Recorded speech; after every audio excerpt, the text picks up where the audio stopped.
마태복음 6장 9절에서 13절 보겠습니다. 그러므로 너희는 이렇게 기도하라. 하늘에 계신 우리 아버지여, 이름이 거룩히 여김을 받으시오며 나라가 임하시며 뜻이 하늘에서 이루어진 것 같이 땅에서도 이루어지이다. 오늘 우리에게 일용할 양식을 주시옵고 우리가 우리에게 죄 지은 자를 사하여 준 것 같이 우리 죄를 사하여 주시옵고 우리를 시험에 들게 하지 마시옵고 다만 악에서 구하옵소서. 아멘.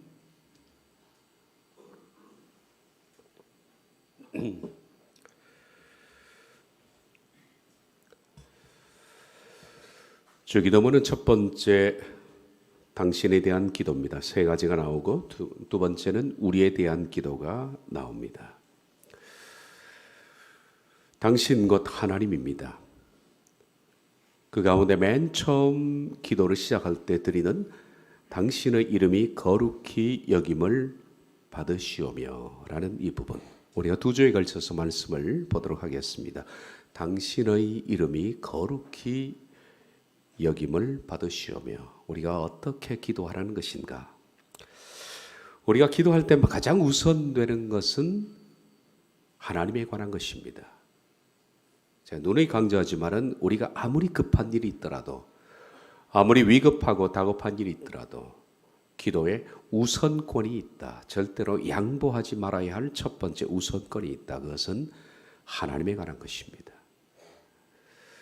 우리 피조물은 우리에게 우선권이 있는 것이 아닙니다. 우리를 창조하신 하나님께 우선권이 있습니다. 그 우선권은 하나님의 이름, 그리고 하나님의 나라, 하나님의 뜻입니다. 이 부분은 우리가 기도할 때 절대 양보되어서도 안 되고, 그리고 변형되어서도 안 됩니다. 그 가운데 첫 번째, 하나님의 이름입니다. 하나님의 이름을 위해서 기도한다는 것은 뭘까? 좀 광범위하지만은 우리가 먼저 알아야 할 것은 하나님의 이름이 뭘까 하는 것입니다. 하나님의 이름의 뜻이 뭔지 알아야 그 다음 우리가 그것을 거룩히 여길 수가 있다는 겁니다. 하나님의 이름이 뭘까?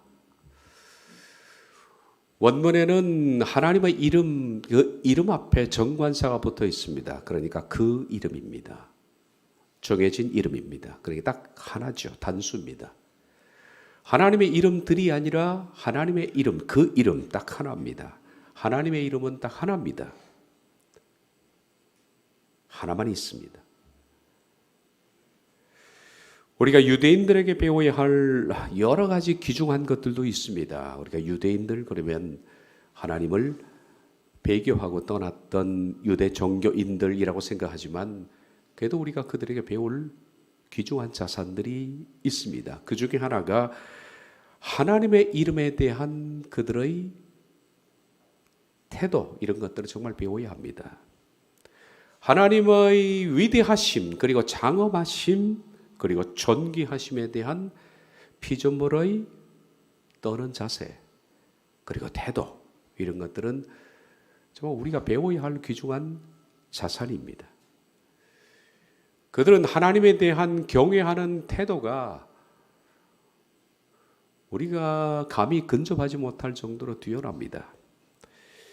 그들의 그러한 하나님에 대한 태도는 하나님의 이름을 대할 때 그들의 자세 속에 나타납니다. 우리가 전에도 제가 말씀드린 것처럼 성경을 필사하는 사람들은 성경에서 하나님의 이름이 나올 때마다 그들은 썼던 붓을 버립니다. 꺾어버립니다. 그리고 새 붓을 가지고서 가서 목욕을 하고 와서 하나님의 이름을 씁니다. 시편 가운데 어떤 구절은 짤막한 구절 몇 가운데 하나님의 이름이 7번, 8번 나올 때 있습니다. 그러면 붓을 7번 교체합니다. 목욕도 7, 8번 합니다. 그 정도로 그들은 경외하는 그 태도, 이것은 오늘 천박한 이 시대의 교인들에게 정말 경종을 울려줄 수 있을 만큼 중요한 태도입니다. 우리가 하나님의 이름을 이렇게 같은 태도를 가지고 바라야 한다. 정말 우리들은 이런 자세를 많이 읽고 살아가는 것 같습니다. 하나님의 이름이 구약 성경에 보면 나와 있습니다. 딱 하나 있습니다. 근데 그들은 하나님의 이름을 너무 거룩해 해서 감히 부르지를 못합니다. 부르지를 않았습니다. 여러분, 우리 한국 사회도 참 예의가 있는 나라죠. 그래서 어른의 이름을 부를 때도 함부로 감히 부르지를 못합니다. 어른의 이름을 뭐라고 부릅니까? 이름 그러지 않습니다. 함자라 그렇게 표현합니다. 우리 민족이 가지고 있는 정말 아름다운 예의 범절입니다. 어른의 이름은 함자입니다. 아버님은 함자가 어떻게 되시냐 그렇게 묻지 이름이 어떻게 되느냐라고 묻는 것은 윗사람들에 대한 무례여 신뢰라고 할 수가 있죠. 어른의 이름도 이렇게 함부로 부르지를 않는데 하물며 온 세상의 창조주이며 위대하신 존귀한 하나님을 어떻게 함부로 피조물의 이름을 부를 수가 있겠습니까? 우리가 어른의 이름을 함자라고 부르면서 함자가 어떻게 되느냐라고 묻습니다. 물론 자신의 이름을 말할 때 우리들은 자자를 부르지 않습니다. 자네 이름이 어떻게 되냐? 그러면 무슨 자 무슨 자입니다 라는 것은 정말 격이 없는 무식한 태도죠. 자기 이름에는 그렇게 붙이지를 않습니다. 어른의 이름에 붙이는 겁니다. 아버님의 이름이 어떻게 되시냐? 아버님의 조남 혹은 함자가 어떻게 되시냐? 그러면 보통 그 사람을 잘 알고 있는, 그래서 성이 뭔지를 알고 있을 때는 굳이 어른의 성은 부르지 않습니다. 종자, 국자 되십니다. 신자는 빼죠. 그러나 만약에 묻는 분이 성을 모르실 때는 성 앞에는, 성 뒤에는 자자를 붙이지 않습니다. 신, 종자, 국자 되십니다. 참 까다로운 예의 범절입니다. 쉬운 것은 아닙니다.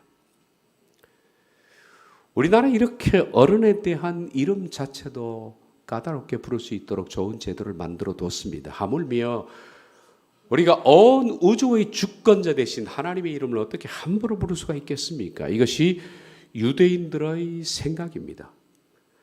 여러분, 하나님이라는 이 명칭은 하나님의 이름이 아닙니다.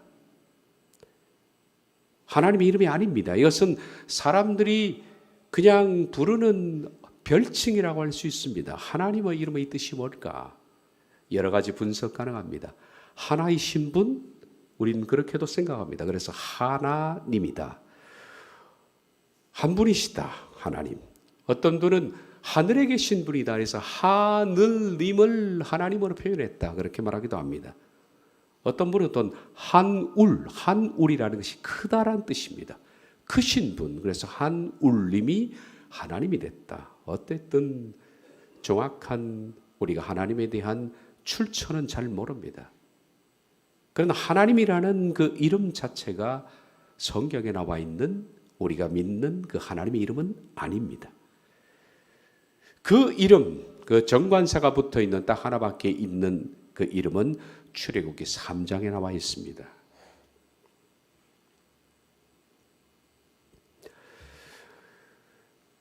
모세가 하나님께 아뢰되 내가 이스라엘 자손에게 가서 이르기를 너희의 조상의 하나님이 나를 너희에게 보냈다 하면 그들이 내게 묻기를 그의 이름이 무엇이냐 하리니 내가 무엇이라고 그들에게 말하리이까? 하나님이 모세에게 이르시되, 이제 하나님의 이름을 말씀하십니다. 성경 최초로 말씀하신 하나님의 이름입니다. 나는 스스로 있는 자니라. 스스로 있는 자, 이것이 하나님의 이름입니다.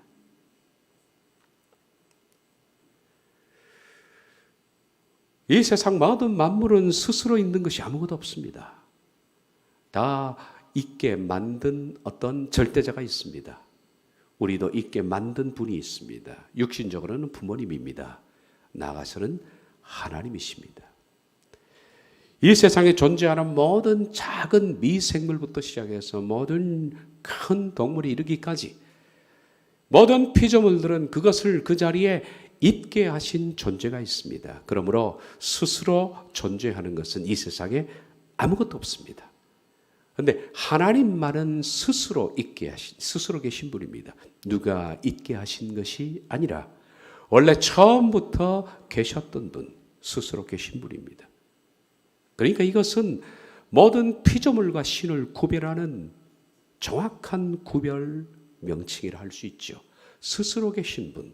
이 세상에 누가 스스로 있는 것이 있습니까? 아무것도 없습니다. 오직 그분만이 스스로 계신 분입니다. 이 스스로 계신 분이 어떤 명사입니다. 그런데 이 정확한 하나님의 이름을 들었던 모세는 그 이름을 후대에게 말했습니다. 그리고 후대 유대인들은 하나님의 그 이름, 스스로 계신 분, 이것에 관한 이름들을 들어서 알고 있습니다. 그런데 문제는 부르지를 않았다는 겁니다. 어떻게 피조물인 우리가 하나님의 이름을 함부로 부를 수 있을까? 부르지를 않았습니다. 그래서 그 이름이 놀라웠게도 실종이 된 겁니다. 자세한 얘기를 말씀드리겠습니다. 유대인들은 성경에서 스스로 있는 분, 이 이름이 나오면 그들은 그 이름을 패스합니다. 그냥 지나가 버립니다. 읽지를 않았습니다. 묵음입니다. 말씀드렸던 그 유대인 필사자들, 이 서기관들은 붓을 꺾고 목욕을 하면서 그 이름을 쓸 수밖에 없죠. 씁니다. 그리고 읽지는 않습니다. 읽지는 않습니다. 그 이름이 너무 거룩하기 때문에 어떻게 한낱 미천한 피조물이 하늘에 계신 그분의 이름을 함부로 부를 수 있을까? 그리고 게다가 신명기 5장 11절에는 10계명 가운데 제3계명이 여호와의 이름을 망령되이 일컬지 말라라는 법이 있습니다. 신명기 5장 11절에 보면 너는 네 하나님 여호와의 이름을 망령되이 일컬지 말라. 나 여호와는 내 이름을 망령되이 일컫는 자를 죄 없는 줄로 인정하지 아니하리라. 죄를 묻겠다는 말씀입니다. 그래서 행여 그들이 스스로 계신 분 이 이름을 함부로 불렀다가 그들이 하나님께 질책을 당할까 해서 아예 그 이름을 부르지 않는 것이 문제가 된 겁니다.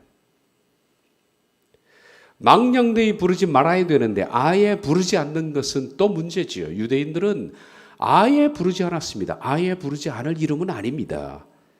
그런데 너무 그들이 하나님에 대한 교회한 태도를 가지다 보니까 아예 부르지 않아서 후대에 문제가 생긴 겁니다. 그래서 그들이 오랫동안 하나님의 이름을 발음하지 않아서 정확한 발음을 잃어버린 겁니다. 이 세상에 존재하는 지금 현재 사람들 가운데 스스로 있는 자, 이 명사를 발음할 수 있는 사람은 아무도 없습니다. 왜 그런지 아십니까? 그들은 성경을 기록할 때 나는 스스로 있는 자, 이 명사를 기록할 때 모음만 기록하고 자음은 빼버린 겁니다. 발음하지 못하도록. 성경 가운데 모음만 기록되어 있는 유일한 부분입니다. 자, 그 부분을 제가 보여드리겠습니다. 히브리어는 좌측부터 있습니다. 왼쪽부터 읽는 겁니다. 왼쪽에 요드가 나옵니다. 요드, 해, 바브, 요드. 바브, 해입니다. 요드, 해, 바브, 갈고리처럼 생긴 것이 바브입니다. 맨 끝에 있는 것이 해입니다. 이게 다 뭡니까? 모음입니다. 모음. 밑에 보면 창세기 1장 1절을 제가 기록했습니다. 자음을 보시라고 기록한 거죠. 베레시트 바라 엘로임 에트 하샤마임 웨치 하레치. 처음에 하나님께서 무에서 유를 창조하셨다. 그 하늘들과 그 땅을. 바로 중간에 보니까 뭐가 있냐? 모음이 있습니다. 그리고 자음들이 위아래 붙어 있습니다. 아주 복잡하게 붙어 있는 것이 자음입니다. 히브리어는 우수한 언어입니다. 위아래 자음들이 여러 가지로 변형돼서 붙어 있는데 여호와라는 이 이름을 그들이 기록할 때는 오직 모음만 기록한 겁니다. 자음은 기록하지 않았습니다. 그러니까 발음을 못하는 거죠. 요드해 그리고 바브해. 그래서 이것을 굳이 영어로 옮긴다 그러면 요드는 E 발음 계통이 나는 겁니다. 해는 H 발음 계통이 나고 바브는 V나 W 발음이 납니다.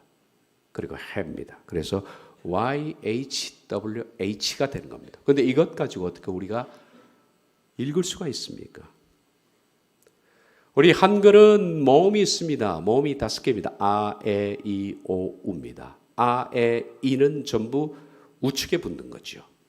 오, 우는 아래쪽에 붙습니다. 자음이 있고 자음 옆에 모음이 우측에 붙든지 아래쪽에 붙습니다. 그렇게 해서 발음을 형성합니다.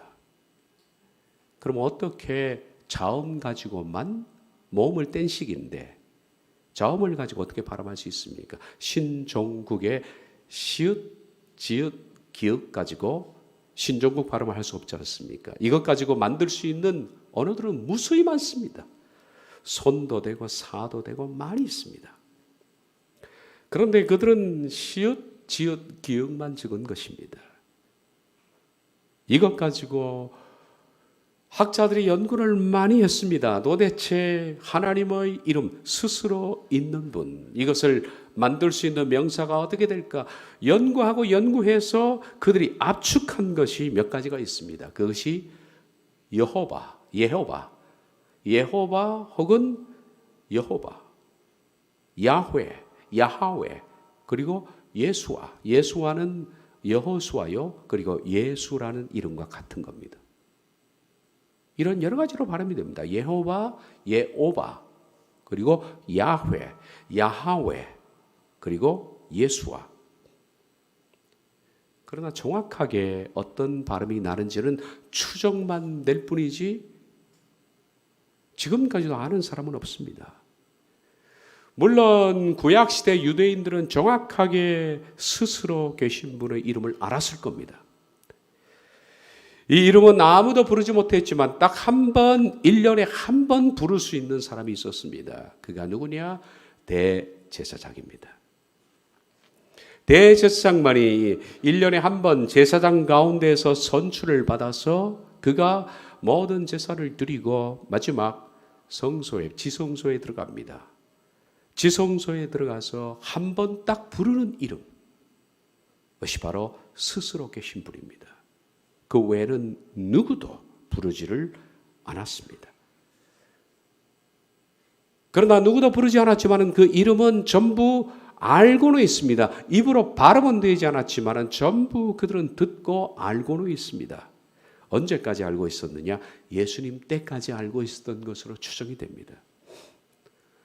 그런데 하나님의 이름을 망령되이 부르지 말라라는 십계명 가운데 3계명 때문에 하나님의 이름 자체를 아예 부르지 않는 이런 것으로 해석한 종교 지도자들 때문에 그들은 발음하지 않았고, 그리고 예수님 이후에 이전에 살았던 알았던 사람들이 전부 사망하면서 그 이름 자체는 현대까지 퀘션 마크로, 미스테리로 잊혀지고 말았습니다.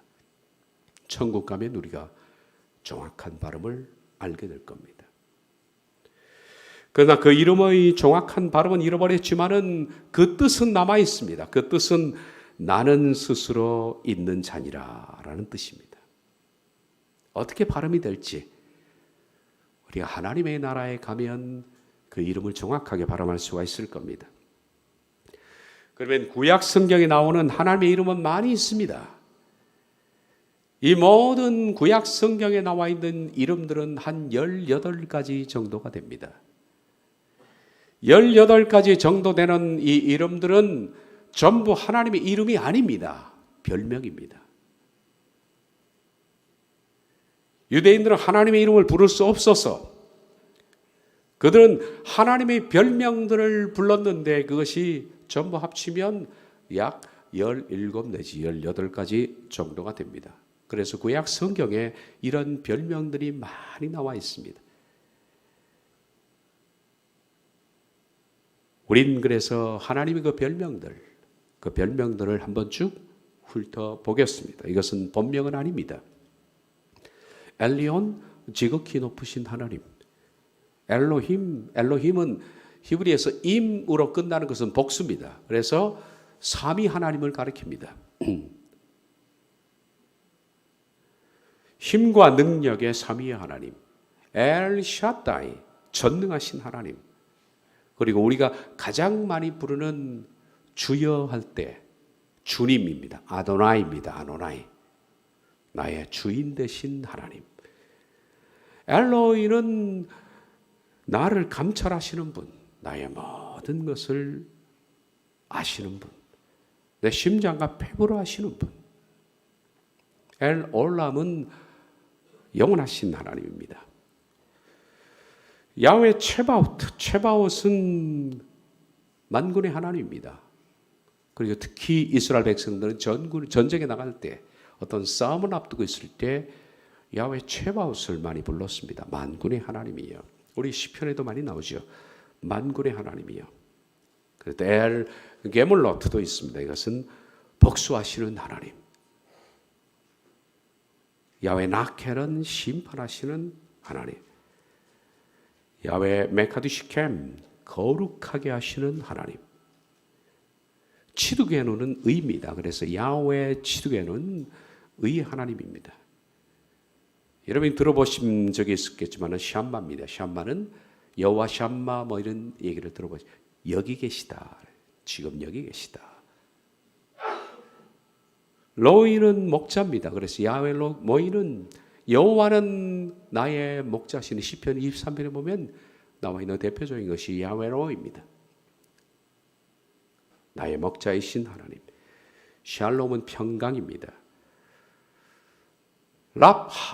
라파라고 발음을 많이들 하시는데 라파입니다. 라파는 치료의 하나님입니다. 니시는 아시죠? 깃발. 니시는 깃발이라는 뜻입니다. 그래서 승리 하나님. 이레는 준비입니다. 그래서 야훼 이레는 준비하시는 하나님. 이렇게 부릅니다. 그렇다면 우리가 맨 처음 기도할 때 하나님의 번명 포함해서 분명 유대인들은 하나님의 번명을 발음하지 않는 것은 문제입니다. 그들의 하나님에 대한 그 태도, 하나님을 경외하는 태도는 우리가 존중합니다. 그러나 그들은 발음했어야 합니다. 함부로 부르지 말라는 것이지 아예 부르지 말라는 뜻은 아니었는데 너무 존중하다 보니까 아예 부르지 않은 그들 때문에 우리가 지금 하나님의 정확한 이름을 모르고 있다는 겁니다. 그러면 하나님의 이름은 딱 그 이름 하나지만 하나님의 별명을 포함해서 다 이름이라고 볼 수 있습니다만은 나는 스스로 있는 자니라 라는 것으로 시작해서 하나님의 별명까지 한 20개 되는 그 하나님의 이름들을 우리가 주기도문에서 주님이 가르치기를 여호와의 이름이 하나님의 이름이 거룩히 여김을 받으시옵고 라고 기도하라 그랬습니다. 그럼 어떻게 기도하라는 것인가 이걸? 어떻게? 그러면 여기서 우리가 거룩히 여기다는 뜻이 뭔지 그것을 알면 됩니다.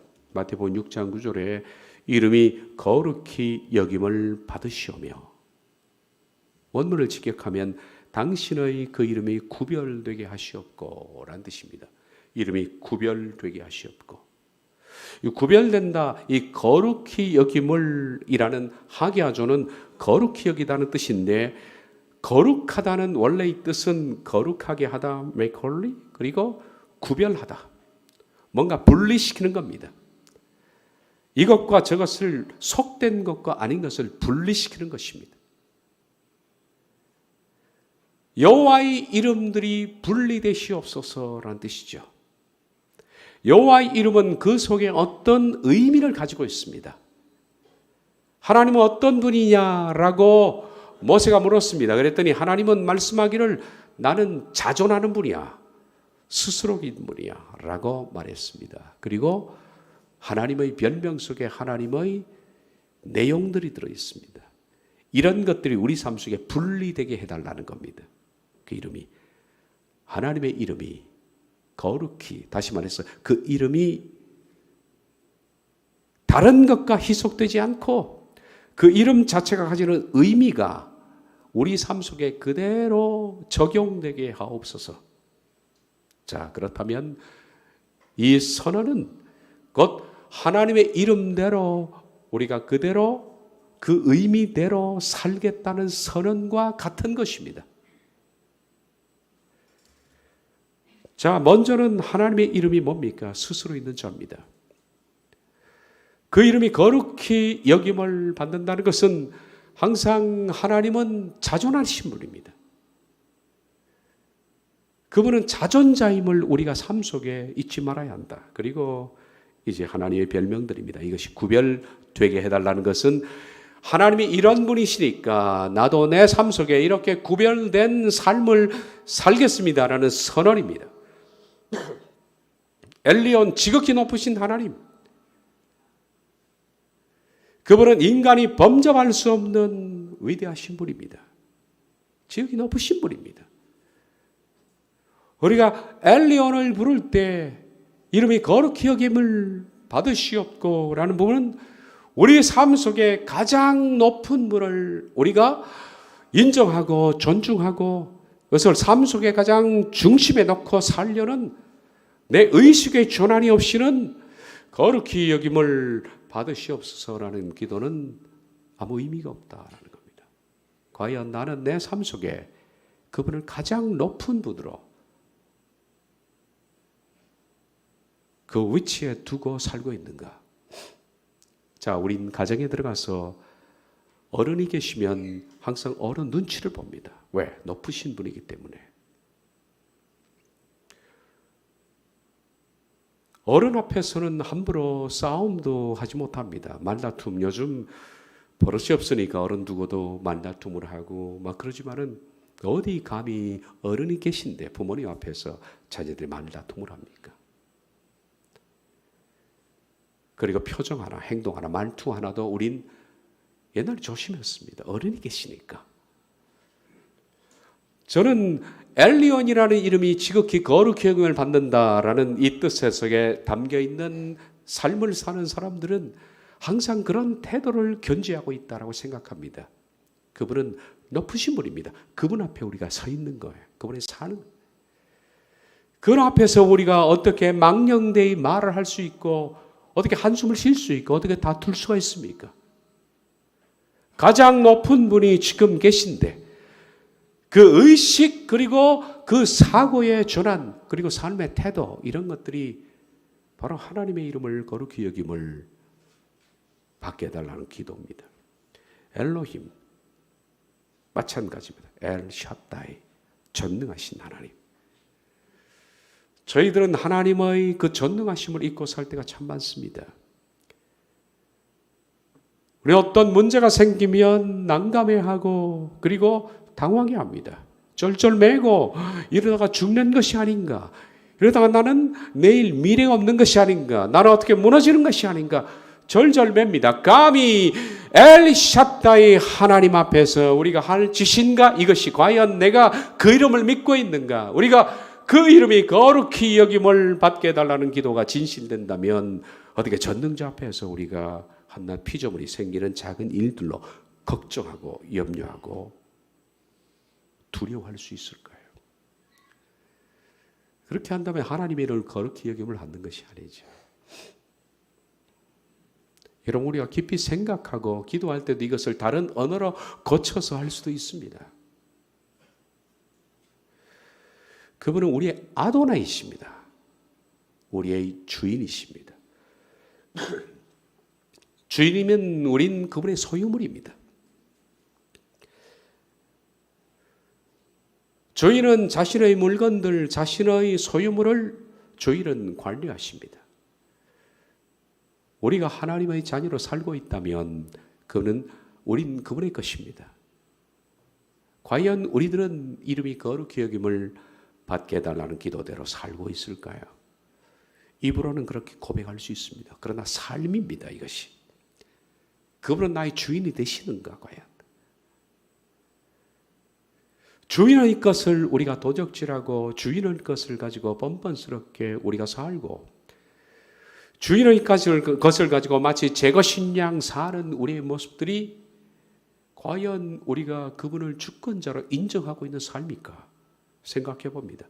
엘로이 감찰하시는 여호와 하나님, 시편 139편에 보면 내가 여호와의 눈을 피하여서 어디로 피하리까? 바다 끝에 가도 그리고 저 땅 끝에 가 음부의 자리를 펼지라도 하나님의 신이 거기 계십니다. 나의 앉고 일어섬을 아시고 모태에서 정자와 난자가 만나서 점과 같은 생명이 조직되는 것도 하나님 보고 계십니다. 다 보신다는 시편 139편의 고백처럼 모든 것을 감찰하시는 하나님, 마치 투명한 어항 속에 담겨있는 우리 물고기처럼 내 삶을 뚫어지게 보시고 내 고민을 아시고 한숨을 하시며 나의 모든 일거수일투족 동기를 아시는 분이 왜 일어서는지 그 마음의 동기까지 읽어내시는 분 앞에 우리들은 과연 그런 분을 향해서 이름이 거룩히 여김을 받게 해달라고 기도하는가? 그 진실로 하나님의 엘로이라시는 사실을 아신다면 우린 속과 끝이 다른 말을 하지 않을 겁니다. 거짓말, 하얀 거짓말도 거짓말이고 거짓말, 이건 내 심정을 뚫어보는 분을 멸시하는 것과 같은 겁니다. 믿지 않기 때문이죠. 속임수, 장사하면서도 우리가 속임수를 합니다. 과연 우리들은 그분의 이름을 거룩히 여김을 받는 삶을 사는가? 영원하신 하나님 엘 올람 앞에 우리들은 어떤 질병을 만나거나 위기를 만나면 이러다 죽는 것이 아니야. 쩔쩔쩔 맵니다. 영원하신 하나님을 믿는다면 우리들은 죽음 앞에서 그렇게 생명에 대해서 그 정도로 집착하지 않을 것이다 라는 겁니다. 제가 부목사 때 섬겼던 목사님이 중병에 걸린 적이 있습니다. 연세가 60대 후반이었습니다. 은퇴를 얼마 앞두고 중병에 걸렸습니다. 교인들이 장로들과 함께 병원에 신방을 갔는데 목사님이 벌벌벌 떨면서 장로님 제가 이러다가 죽는 것이 아닙니까? 죽으면 어떡하죠? 너무 떠니까 다 나오면서 하시는 말씀이 우리 목사님은 예수님을 안 믿는 것 같다 그러더라고요.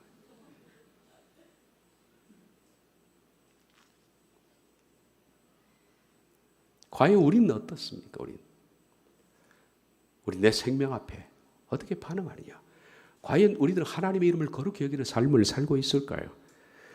야훼 체바우트, 전쟁의 하나님, 만군의 하나님, 우리들은 조그만한 억울한 일을 만나거나 나를 모함하는 사람을 만나거나 어떤 상황이 꼬이거나 그러면 그거 변호하고 싸우느라고 바쁩니다. 그런데 성경은 말씀하죠. 전쟁은 내게 속한 것이다. 먹고 사는 전쟁도 하나님에 속한 것입니다. 우리 삶의 전투도 하나님에 속한 것입니다. 억울한 일도 하나님이 다 아십니다. 그러므로 야훼 체바옷을 진정 믿는 사람들은 내 삶에 속한 모든 전쟁을 대신 치르겠다라고 선포하신 하나님께 내어 맡깁니다. 대신 치르겠다 하시기 때문에 자신은 싸우지 않는다. 억울하고 답답한 일을 항변하고 그것을 풀어보려고, 그것을 증명하려고 악착같이 덤벼서 논쟁을 해서 마침내 내가 옳다는 것을 입증해내는 것은 과연 그런 사람 속에 전능하신 그 야훼 체바오트, 이 하나님을 믿고 있는가 하는 생각이 듭니다. 종종 기도 카페를 보면 어떤 문제 하나 가지고 서로 논쟁을 하는 것을 봅니다. 논쟁이 지나쳐서 욕설이 되고 서로 다툼이 되고 입증하려고 악착같이 물어 늙어지는 사람을 보면서 저들 속에 과연 하나님이 있는가라는 생각을 해봅니다. 우린 싸움의 많은 부분을 그분께 맡겨야 합니다. 깨물로도 마찬가지입니다. 억울한 일이 있습니까? 보복하시는 하나님께 맡기시면 됩니다. 심판하시는 하나님께 맡기셔도 됩니다. 야훼 치드게노, 의의 하나님, 야훼 샴마, 여기 계신 하나님. 하나님이 여기 계십니다. 나와 함께 계시고 나를 지켜보시고 야훼, 우리가 아까 봤던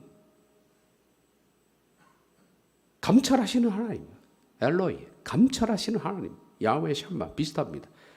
내 곁에 계신 분, 여기 계신 분, 내가 어디를 가나 그 현장에 함께 있는 분, God is now here. 하나님은 여기 계시다. 이 유명한 단어가 아우슈비츠 수용소 가스실 벽면에 기록된 글입니다. 2차 전쟁이 끝나고 연합군이 독일의 아우슈비츠의 가스실에 들어갔습니다. 한쪽 벽면에 가스를 마시면서 죽어갔던 유대인들이 손가락에 피를 내서 마지막 쓰고 죽어간 글, God is now here. 어떻게 그럴 수가 있을까? 이 현장 속에도 하나님이 지금 함께 있다라는 거예요. 내가 가스를 맞고 죽는 이 순간에도 하나님 나와 함께 있다. 이것이 바로 여호와의 이름을 거룩히 여기는 삶의 자세입니다. 말만 우리가 단순하게 하나님의 이름을 거룩히 여김을 받게 해주시옵소서라는 그 기도는 누구나 할 수 있습니다. 문제는 이것이 기도가 아니라 삶입니다. 기도는 곧 삶입니다. 삶이 빠진 기도는 궤변입니다. 그것은 말장난일 뿐입니다. 우리가 여호와의 이름을 거룩히 여김을 받게 해달라는 그 기도는 그렇게 살라는 얘기입니다. 하나님의 이름에 합당한 그 의미를 가지고 살라는 거죠. 야훼 샴마, 지금 내 곁에 계시다. 나와 함께 계시다. 내 인생의 죽음의 순간에도 나와 함께 계시다. 답답하고 억울한 상황 속에 하나님이 내 곁에 계시다. 이 신앙말입니다. 야훼 엘로이, 여호와는 나의 목자시니. 유명한 다윗의 고백입니다.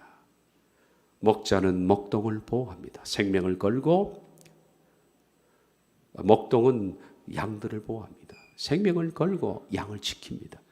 야훼 엘로이의 하나님. 우린 과연 야훼 엘로이를 부를 삶을 살고 있을까? 그분은 나의 목자이십니다. 여호와는 나의 목자시니 내가 부족함이 없으리로다. 부족함을 느끼지 않는 그가 나를 푸른 초장에 누이시고 쉴 만한 물가로 인도하시는도다. 내 영혼을 소생시키시고 자기 이름을 위하여 의의 길로 인도하시는도다.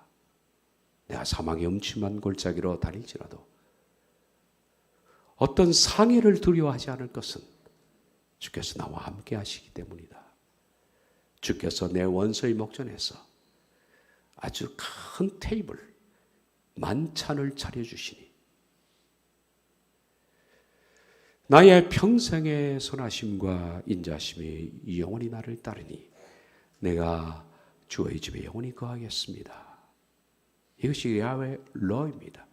이것을 믿는 사람이 바로 여호와 이름을 거룩히 여김을 받게 달라는 기도를 삶으로 살아내는 사람입니다.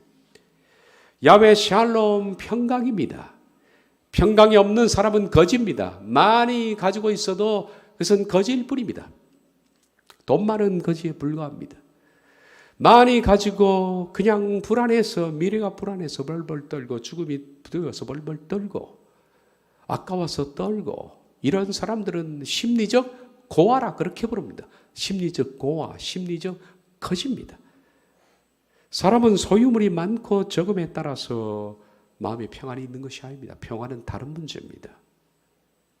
그러나 이 샬롬을 가진 사람은 어떤 일을 당해도 마음속에 평화가 있습니다. 샬롬을 가진 사람은 심리적 부조라 그렇게 부릅니다. 평강의 하나님, 과연 우리들은 평강한가? 라파, 치료, 내게 승리를 주시는, 그리고 나의 미래에 어떤 일을 위해서 준비해 나가시는 하나님, 이레의 하나님. 여호와 이레의 하나님은 지금 현재 내게 질병을 주신 것도 이를 통해서 미래를 준비하기 위한 것이다. 저는 어렸을 때 몸이 굉장히 안 좋았습니다. 근데 그조차도 하나님이 이용하셔서 저희가 몸이 건강했고 그랬으면 결코 성경을 붙들고 책상에 앉아 있지 않았을 겁니다. 밖으로 뛰쳐나가서 이 정열을 발산했을 것인데 몸이 약해서 못하다 보니까 제가 있을 수 있는 유일한 장소가 책상이었습니다. 성경을 읽게 되고 성경을 연구하게 되고 제게는 몸 아픈 것이 하나님의 일이었습니다. 준비였다. 여호와 일에. 여러분에게도 지금 당장 보기에 힘들고 어려운 상황들이 많이 있습니다. 근데 이 상황은 미래에 야훼 니시 승리를 주기 위한 하나님의 준비였다는 사실을 잊지 말아야 합니다. 이걸 믿는 사람들은 여호와 이름을 거룩히 여김을 받게 해달라는 기도를 살고 있는 사람들입니다. 여러분, 우리가 과연 이런 삶을 살아낼 때 이대로 이 하나님의 의미, 이 이름의 의미대로 살 때 우리들은 비로소 여호와의 이름이 하나님의 이름이 거룩히 여김을 받게 해 주옵소서라는 그 기도를 진실로 드리는 사람입니다. 그리고 우리가 이 기도를 할 때 하나님의 이름이 거룩히 여김을 받게 해달라는 이 기도를 할 때 이런 내용을 가지고 기도하면 됩니다. 하나님 제게 평강을 주십시오. 하나님의 샬롬을 배우기. 여호와는 나의 목자이십니다. 나를 이끌어 주십시오. 이런 것도 다 여호와 이름이 거룩히 여김을 받게 해달라는 그 기도 속에 포함되는 겁니다. 여러분, 포함되는 거예요. 마지막으로 제가 전번에 한번 소개했던 우루과이의 한 교회당 벽면에 쓰여진 주기도문 변형 내용을 소개한 적이 있을 겁니다. 하늘에 계신 하지 마라 라는 기도입니다. 하늘에 계신 하지 마라. 제가 소개하면서 그런 얘기를 얘기한 적이 있습니다. 주기도문에 관한 많은 이 세상의 주석들이 있지만은 이 글처럼 탁월한 주석은 없다. 가장 짧으면서 가장 긴 모든 주석을 압도하는 가장 강렬한 기도문이다. 아주 긴 여운을 가지고 있다. 그렇게 소개했습니다. 하늘에 계신 하지 마라. 세상 일에만 빠져 있으면서 우리 하지 마라. 너 혼자만 생각하며 살아가면서 아버지 하지 마라. 알잘딸로서 살지도 않으면서 이름이 거룩히 여김을 받으시오며 하지 마라. 자기 이름을 빛내기 위해서 안간힘을 쓰면서 아버지의 나라가 오심이 하지 마라. 물질 만능의 나라를 원하면서 아버지의 뜻이 하늘에서와 같이 땅에서 이루어지소서 하지 마라. 내 뜻대로 되기를 기도하면서 오늘 우리에게 일용할 양식을 주시고 하지 마라. 죽을 때까지 먹을 것을 쌓아두려고 하면서 우리가 우리에게 죄 지은 자를 사하여 준 것까지 우리 죄를 사하여 주시옵고 하지 마라. 누구에겐가 아직도 앙심을 품고 있으면서 우리를 시험에 들게 하지 마시옵고 하지 마라. 죄 지을 기회를 찾아다니면서 악에서 구하소서 하지 마라. 아무런 양심의 소리를 듣지 않으면서 아멘 하지 마라. 주님의 기도를 진정 나의 기도로 바치지 않으면서 제가 하고 싶은 말은 이 속에 다 포함되어 있는 것으로 생각됩니다. 하늘에 계신 우리 아버지여, 이름이 거룩히 여김을 받으시옵고. 다음 시간에도 이 내용을 좀 더 한 주 더 보겠습니다. 기도하겠습니다.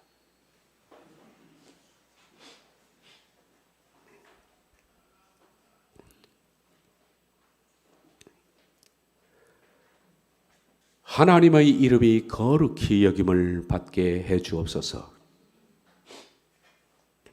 우리를 통하여 우리의 삶을 통해서 그렇게 되기를 원합니다. 우리가 하나님의 그 이름의 의미, 그 뜻들을 믿습니다. 그리고 그대로 신앙을 고백하며 그대로 삶을 살아내겠습니다. 예수님의 이름으로 기도하옵나이다. 아멘.